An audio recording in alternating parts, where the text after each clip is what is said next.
오늘은 판단의 기준은 하나님입니다 라는 제목으로 하나님의 말씀 전가하도록 하겠습니다. 중세기 전쟁 이야기 가운데 롤랑 장군의 이야기가 있는데 아주 유명한 이야기입니다. 롤랑은 프랑스 황제 샤를마뉴 대제의 12용사 중에 한 사람으로 아주 유명한 맹장이었습니다. 무어인과의 전쟁이 벌어졌을 때 롤랑이 이끄는 군대가 그러나 포위를 당하고 곤경에 빠지게 됩니다. 옛날 전쟁에서는 이렇게 전쟁에서 위기에 처하면 대장들이 원군을 요청할 수 있는 뿔나팔을 허리에 차고 전쟁을 치렀습니다. 그러나 롤랑은 무어인들에게 포위를 당하고 전세가 점점 기울어감에도 그는 뿔나팔을 불지 않았습니다. 왜냐하면 체면 때문이었습니다.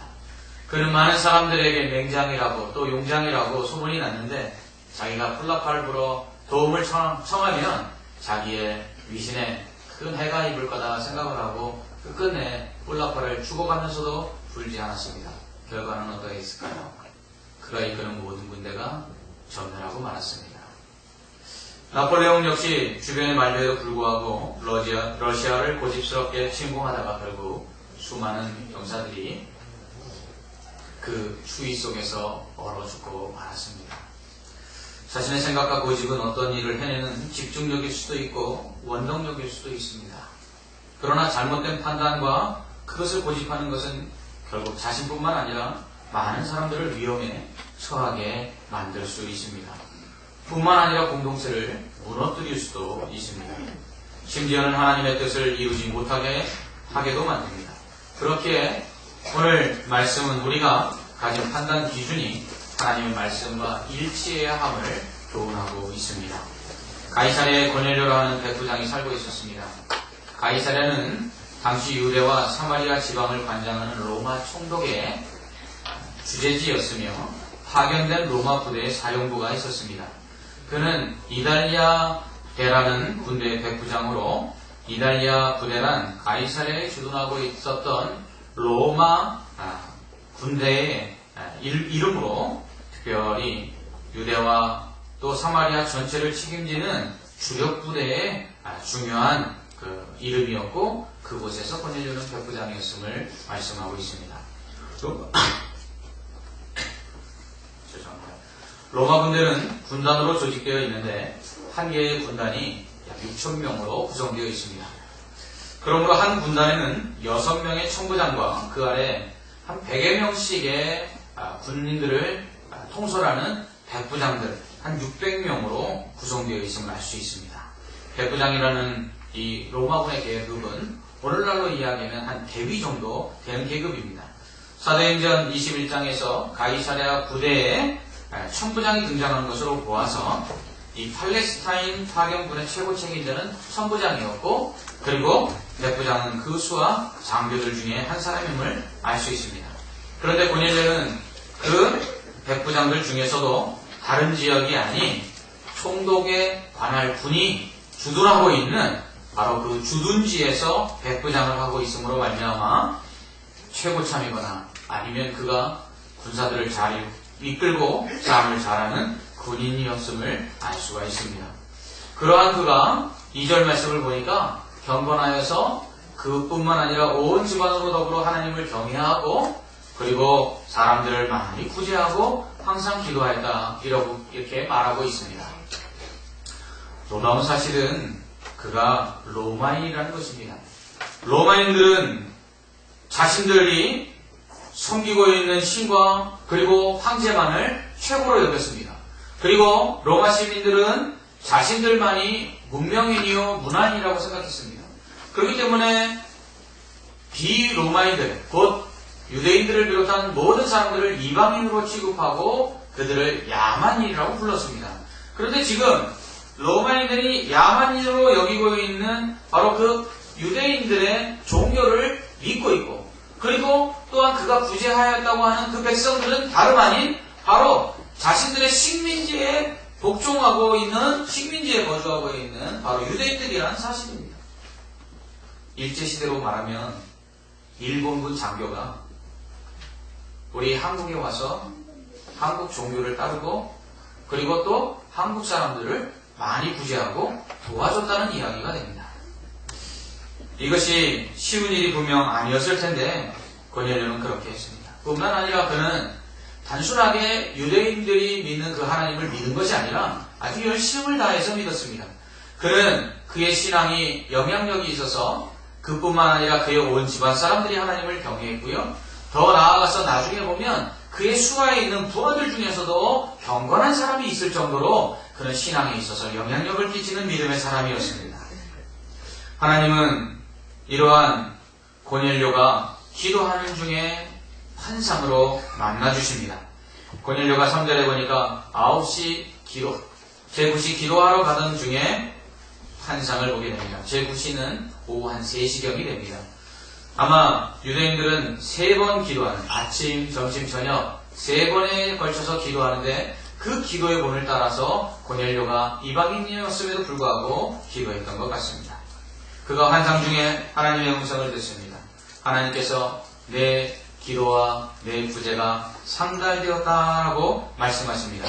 그리고 하나님께서 그 구제와 기도를 기억하시고 내게 은혜를 베푸시는데 너는 요바로 사람을 보내어 베드로라는 사람을 초청하여 말씀을 들으라고 그에게 말씀하십니다. 그러면서 베드로가 어디에 있는지, 그리고 베드로가 머물고 있는 집이 어느 위치에 있는지 마치 내비게이션으로 꼭 찍어서 알려주실 듯 정확하게 알려주십니다. 베드로가 지금 요바에 있는 무두장이 시몬의 집에 거하고 있는데 그 집은 해변가에 있는 집이다. 그러니 사람을 보내 그를 초대하라. 고넬료가 이 하나님의 말씀대로 순종해서 자기 집에서 부리는 종들 2사람과 그리고 자기 수하에 있는 경건한 군인 한 사람을 택하여 환상을 이야기하고 곧바로 보내서 베드로를 데려오게 합니다. 이렇게 고넬료가 보낸 사람들이 다음날 요바에 도착할 즈음에 하나님은 이번에는 베드로에게 환상을 보내주십니다. 베드로가 기도하는 중에 그가 6시에 기도했다고 하니까 이 6시는 정오를 의미합니다. 난 12시에 그가 기도하러 올라갔는데 그가 옥상에서 기도하는 중에 12시가 됐으니 시장했습니다.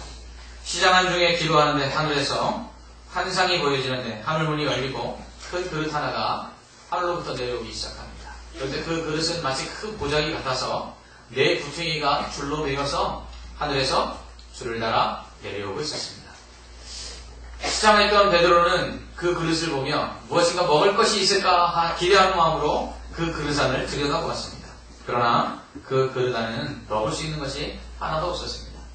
거기에는 땅을 걸어다니는 4발 짐승과 땅을 기어다니는 것들과 그리고 공중을 나르는 것들이 있었습니다. 그런데 하나님께서 이것을 베드로에게 집어먹으라 라고 말씀하셨습니다. 그러나 베드로는 하나님 먹을 수 없습니다. 왜냐하면 그것들은 부정한 것들입니다. 저는 지금까지 속된 것을 한 번도 먹어본 적이 없습니다. 그러니 하나님 먹을 수 없습니다 라고 대답했습니다. 무슨 말입니까? 그 그릇 안에 있었던 짐승들과 땅에 기는 것과 공중을 나는 것들은 신명기 14장에 말씀하고 있는 곧 율법이 먹지 말라고 금지하고 있는 것들이었습니다. 신명기 14장에 보면 땅을 걸어다니는 4발 짐승 중에 발굽이 있는데 그 발굽이 쪼개져서 갈라졌으면 먹을 수 있고 갈라지지 않으면 먹을 수 없다고 이야기합니다. 그러나 그 발이 쪼개져서 갈라졌음에도 불구하고 되새김질을 못하면 먹지 말라고 말합니다. 그래서 유대인들이 돼지고기를 먹지 않는 것입니다. 왜냐하면 돼지는 그 발굽이 쪼개져서 갈라졌지만 되새김질을 하지 않기 때문에 유대인들이 돼지고기를 먹지 않는 것입니다. 또한 땅을 기어다니는 것들 중에 다리가 많이 달린 것, 이거는 먹지 말라고 하셨습니다. 그래서 유대인들은 다리가 많이 달린 땅을 기는 벌레들을 먹지 않았던 것입니다. 또 하늘을 나는 것 중에 먹지 말라 그랬는데 하늘을 나는 것들 중에는 특별히 맹금류들, 독수리나 부엉이나 올빼미나 이처럼 육식성 조류를 먹지 말라라고 성경이 말씀하고 있습니다. 바로 그러한 것들이 베드로가 본 이 환상 속에서 그가 본 그릇 속에 담겨져 있었던 것입니다. 그러니까 그는 율법에 의해서도 먹지 말라고 했고 그리고 그 율법에 따라서 지금까지 한 번도 먹어본 적이 없기 때문에 그는 먹을 수 없다고 그렇게 이야기했던 것입니다. 그런데 하나님은 똑같은 환상을 3번이나 보여주십니다. 3번 보여주시면서 똑같이 집어먹으라고 말씀하십니다. 그러나 베드로는 3번이나 똑같이 하나님, 내가 속된 것을 먹을 수 없습니다 라고 말합니다. 그러자 하나님께서 말씀하십니다. 하나님께서 깨끗게 하신 것을 내가 속되다 하지 말라 라고 말씀하시고는 다시 그릇이 하늘로 올라가면서 그 환상은 끝나고 납니다. 이처럼 베드로는 하나님께서 먹으라 말씀하신 그 말씀에 자신이 가지고 있는 기준, 곧 율법과 그리고 자신이 지금까지 한 번도 그것을 먹지 않았던 경험에 근거해서 그는 하나님께서 먹으라 하심에도 불구하고 끝까지 먹지 못하겠다고 그 말씀에 순종하지 못하는 모습을 보게 됩니다. 이처럼 베드로가 그 환상의 의미가 무엇인지 알지 못할 그때 문 두드리는 소리가 들립니다. 고넬료가 본 사람들이 드디어 베드로가 머물고 있는 요빠의 무두장이 시몬의 집에 도착한 것입니다. 그리고서는 고넬료가 본 환상과 그리고 고넬료가 그들에게 말한 대로 베드로에게 말하고 베드로를 청하여 고넬료의 집으로 같이 가게 됩니다. 이때 성령께서 베드로에게 말씀하십니다. 베드로야, 두려워하지 말고 같이 가라. 너를 데리러 온 사람들을 따라가라 라고 하나님 말씀하시자 이 말씀에 순종해서 베드로가 그들을 쫓아 고넬료의 집에 옵니다. 고넬료의 집에 와보니 이게 웬일입니까? 로마 군대의 백부장이고 그리고 로마인들인 그 집안 사람들이 하나님을 경외하고 있는 것입니다. 그리고 자신들을 청하여 지금 하나님의 말씀을 듣겠다고 앉아 있습니다. 이 모습을 보고 그는 이렇게 이야기했습니다.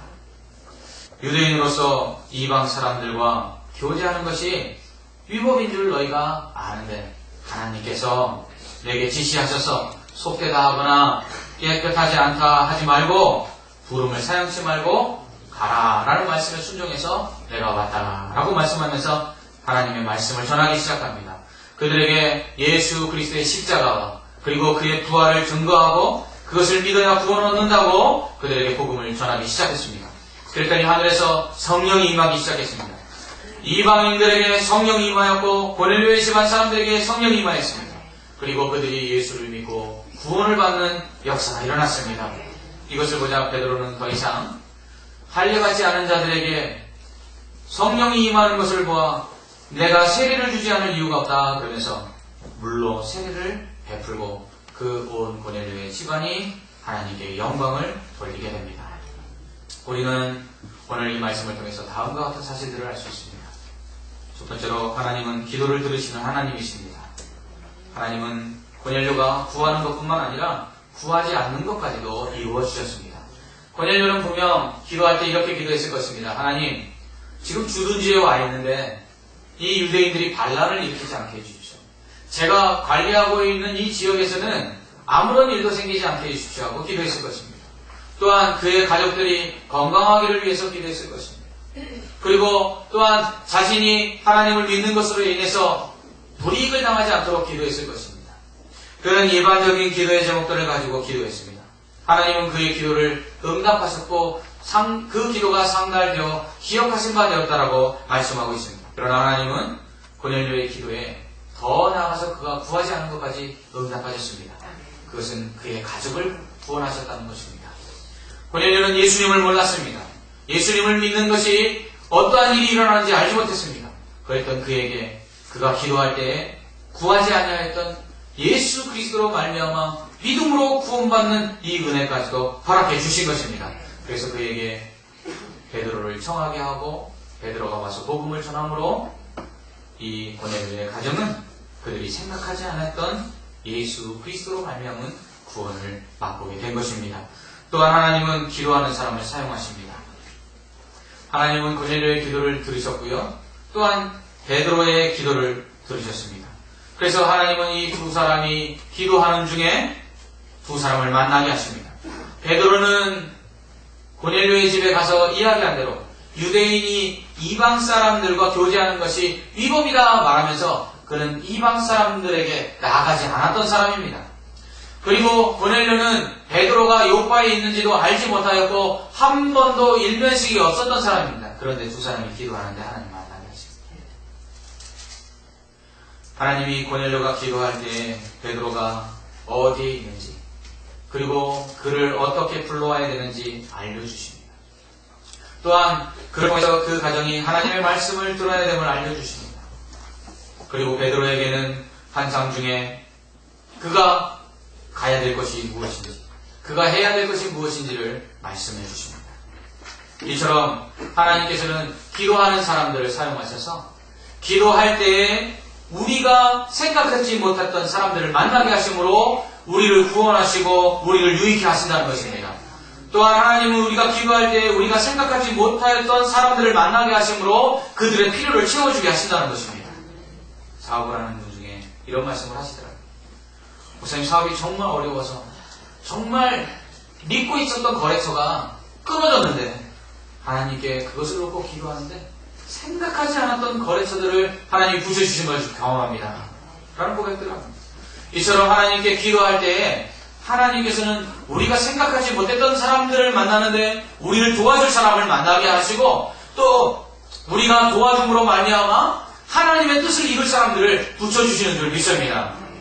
그런 거 기도할 때에 하나님은 우리에게 직접적으로 하나님의 능력을 나타내셔서 하나님이 우리에게 은혜를 베푸시기도 하지만 우리가 기도할 때에 우리가 생각하지 못했던 사람들을 만나시게 하는데 그 사람들을 통해 도움을 받게 하고 또 우리를 하나님이 사용하여 그 사람들을 돕도록 하신다는 것입니다. 세 번째로 하나님은 우리의 실천을 보십니다.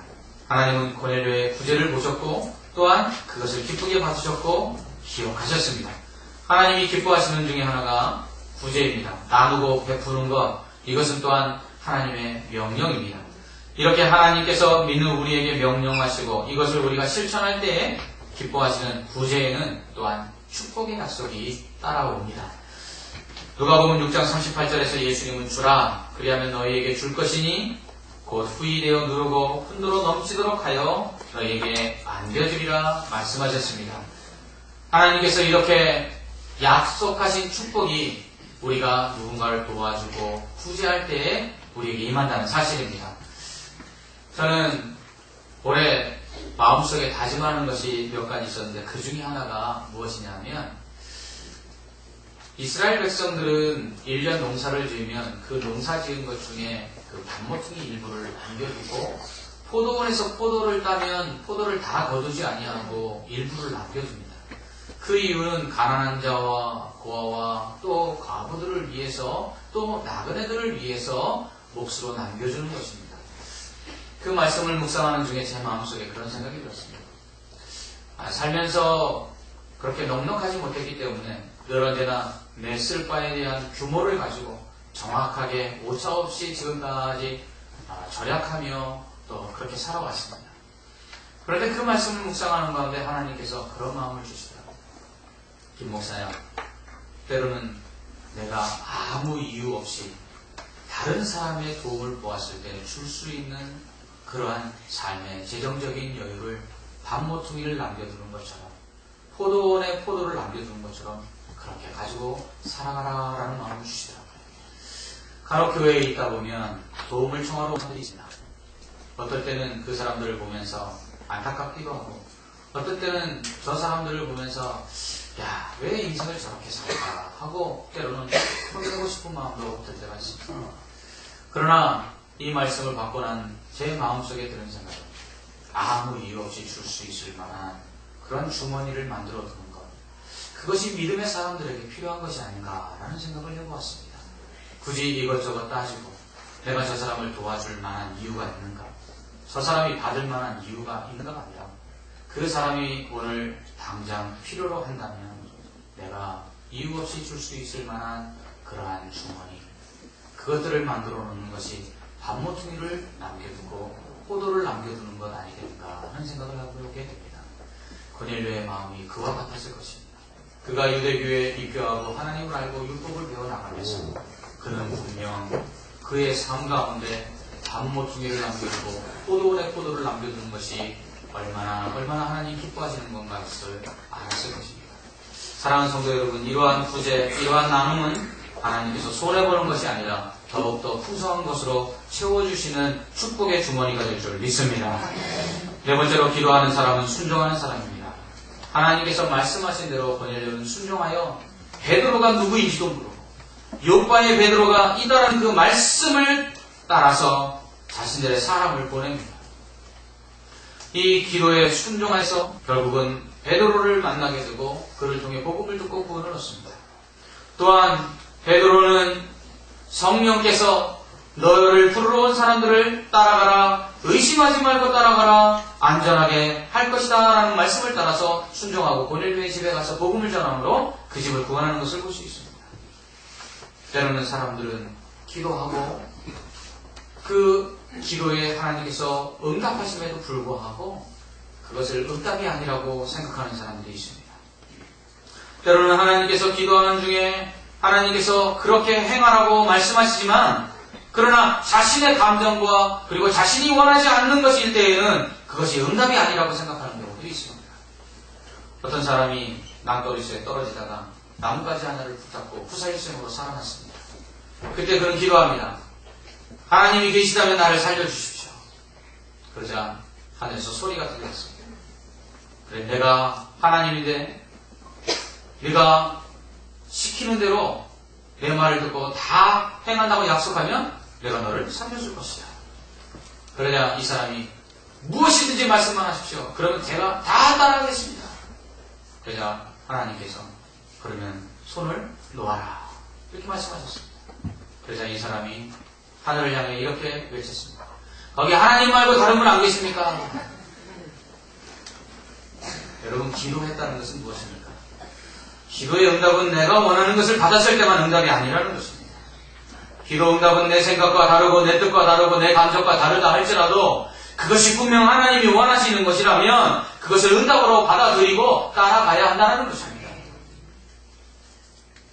속되다 말할 하나님이 먹으라 하는 말씀에 순종하지 않았던 베드로의 모습은 우리에게 여러 가지 생각을 가지게 합니다. 또한 오늘 말씀은 우리의 판단의 기준은 우리 자신의 생각이나 경험, 전통, 감정이 아니라 전적으로 하나님의 말씀이어야 함을 가르쳐주고 있습니다.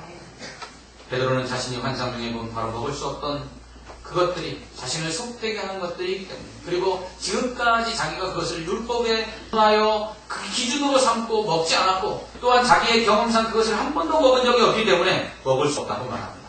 한 3번씩이나 그에게 먹으라고 말씀하십니다.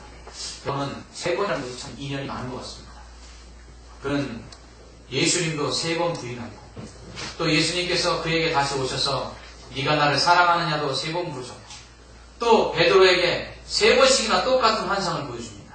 제가 볼 때는 베드로는 한 번 이야기해갖고는 고집을 꺾는 사람이 아닌 것 같습니다. 이렇게 고집센 이 베드로는 그러나 이번에는 자신의 고집을 꺾지 않습니다. 하나님, 율법에 그렇게 말씀하지 않습니까? 하나님, 지금까지 제가 안 했지 않습니까? 그런데 어떻게 그것을 먹을 수 있습니까? 하나님 지금 잘못하고 계신 것입니다. 그는 지금 하나님의 말씀에 하나님이 잘못하고 있다고 이야기하는 것입니다. 자기가 옳고 하나님이 틀리다고 말하고 있는 것입니다. 그러나 오늘 말씀 우리에게 예수 그리스도로 말미암아 율법의 시대가 끝나고 그리고 새 은혜의 시대가 열렸음을 보여주고 있는 것입니다.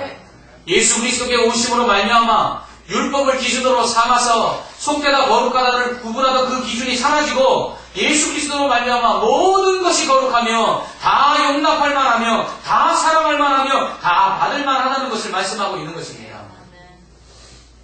오늘 베드로가 하는 무엇입니까? 바로 그가 속되다 하여 먹을 수 없는 것은 이방인을 의미하는 것입니다. 하나님께서 거룩하게 하셨기 때문에 이제 그들을 받아들이라는 것입니다. 베드로는 그럴 수 없다는 것입니다. 그럼에도 불구하고 결국은 성령께서 인도하시는 대로 고넬료의 집에 가죠. 고넬료의 집에 가서도 자기의 그 기준과 그 고집을 그대로 이야기합니다. 고넬료야, 네가 불러서 내가 오긴 했다. 성령께서 인도하셔서 여기까지 왔지만 그러나 너도 알겠지만 이방인과 유대인이 교제하는 것은 위법이다. 내가 위법인 줄 알면서도 하나님이 말씀하여서 내가 마지못해 여기 왔다라고 이야기합니다. 얼마나 당당합니다. 지금 자기의 식민지 주둔군, 그것도 주둔지의 총독부의 직속부대의 백부장이 자신을 불러서 초청했는데 그 앞에 가서 뭐라고 이야기합니까? 네가 불러서 왔다만 나는 사실 오지 못할 자리로 왔다. 이렇게 이야기하는 것입니다. 쉽게 말하면 일본군이 일제시대 때 우리 조선 사람을 초대해서 오라고 그랬는데 그 자리에 와갖고는 우리 민족을 억압하고 압제하는 일본 사람, 내가 오기 싫은데 내가 어쩔 수 없어서 왔다. 이랬다면 고넬료가 만약 일제시대의 일본군이라면 어떻게 했을까요? 죽여도 시원치 않았을 거죠. 베드로가 그만큼 자기의 고집과 자기의 기준을 죽이지 않았습니다.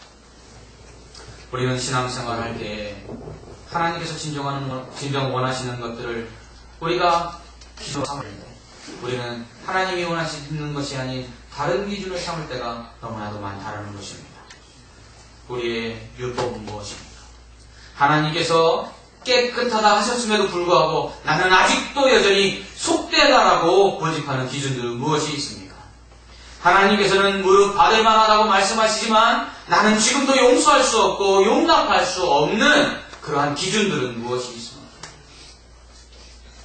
9장 43절에서 베드로가 요파에 여러 날 머무는 동안에 무두장이 시몬의 집에 머물렀다라고 말씀합니다. 여기서 우리는 베드로가 고집하는 그 기준이 얼마나 이율배반적이고 얼마나 이기주의적인가를 알 수 있습니다. 여러분, 율법에 의하면 짐승을 잡아 죽이는 것은 살인과 같아서 그 일들은 제단 앞에 가서 레위인들이 짐승을 잡아 죽이고 그 다음에 그 짐승의 피를 다 쏟은 후에, 제단에 쏟은 후에 다시 먹을 수가 있었습니다. 그만큼 짐승을 죽이는 것 하나님이 허락하시지 않았고, 더 나아가서 이 죽은 짐승의 시체를 만지는 것은 부정해지는 것이었습니다. 그런데 무두장이는 가죽 세공업자입니다. 그렇다면 그는 죽은 짐승의 시체를 만지는 사람입니다. 그는 부정한 사람이었습니다. 그렇다면 율법에 의거하여 이 무두장이 시몬의 집에 베드로가 들어가면 안 되었고, 들어가서 여러 날 머무는 동안에 그는 부정한 사람이 되는 것입니다. 그러나 그럼에도 불구하고 그는 무두장의 집에 여러 날 머물렀습니다. 여러분, 유대인들의 전통에 보면 무두장이하고 약혼을 한 처녀가 그 약혼을 한 무두장이 남자가 무두장인 줄 모르고 약혼을 했을 때에는 파혼을 해도 아무런 죄가 안 된다고 할 만큼 이 무두장이는 천시받고 무시되던 사람입니다. 그런데 지금 베드로는 그 집에 들어가서는 어떻게 합니까? 여러 날 머물러 있었다는 것입니다. 제가 볼 때는요, 이 무두장이 시몬은 유대인이었습니다. 그러니까 지금 베드로는요, 이방인들을 기준으로 구분하는 그 율법을 기준으로 사는 것이 아니라 자기가 유대인이냐 이방인이냐 하는 자신의 혈통적인 기준을 가지고 사람을 구분하고 있는 것입니다. 그는 고넬료의 집이 이방인이기 때문에 가기 싫었던 것입니다. 그는 이방인들에게 복음을 전하러 가지 않은 이유는 여전히 자신이 가지고 있는 율법의 기준에 따라 유대인이라면 무두장임에도 불구하고 들어가서 여러 날 머물지라도 이방인에게는 가지 않으려고 했다는 것입니다. 여러분, 이처럼 사람들의 기준이요, 하나님의 말씀을 빙자하지만 때로는 자신의 경험과 자신의 감정과 자신의 생각을 그 바탕에 깔고 있다는 것을 우리는 볼 수가 있습니다. 베드로는 율법을 기준으로 하지 않았습니다. 이미 예수님께서 오셔서 유대인과 이방인 사이에 막힌 담을 허물어 보심으로 모든 이방인들이 믿음으로 구원받는다는 것을 그는 알고 있었음에도 불구하고 이방인들에게 가려고 하지 않았습니다. 자신이 가지고 있는 민족적 우월주의, 유대인으로서의 자존심, 이것들이 결국 예수 그리스도께서 땅끝까지 가서 복음을 전하여 구원하라고 하신 이방인들에게 가지 않게 만든 것입니다. 여러분,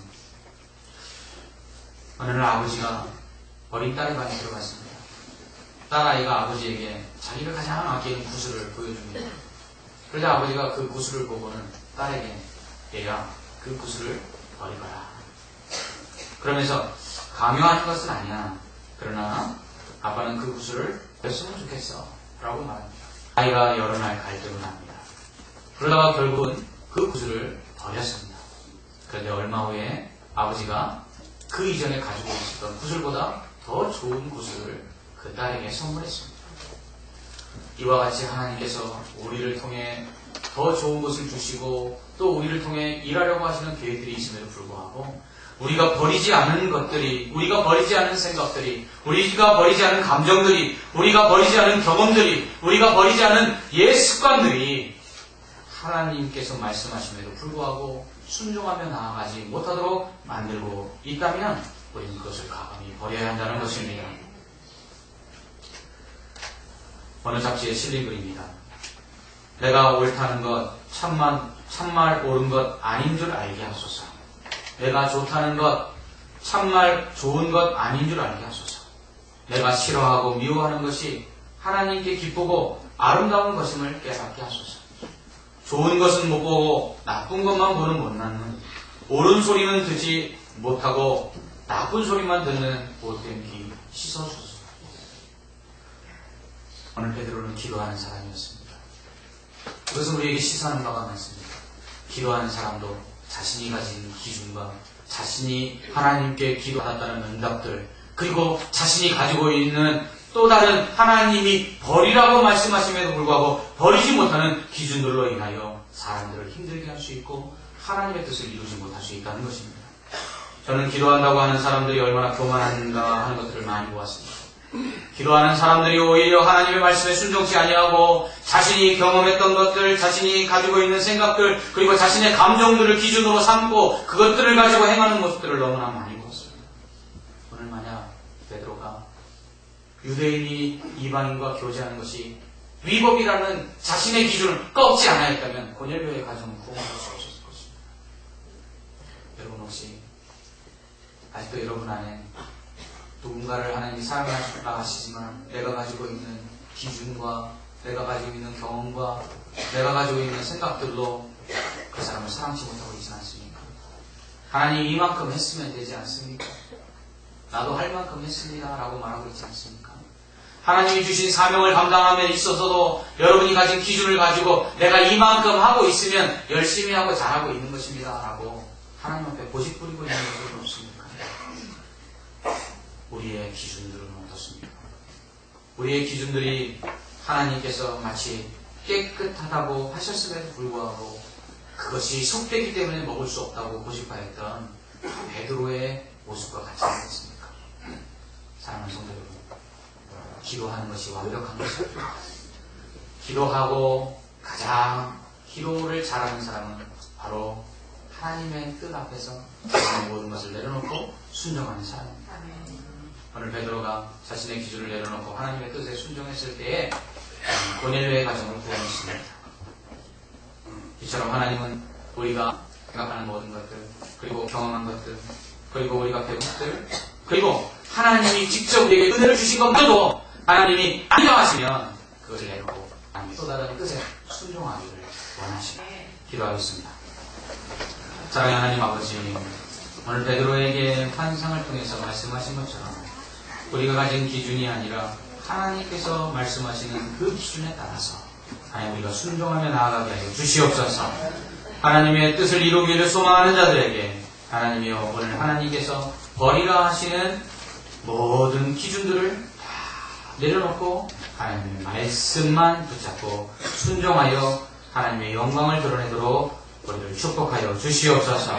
예수님 이름으로 기도하옵나이다. 아멘.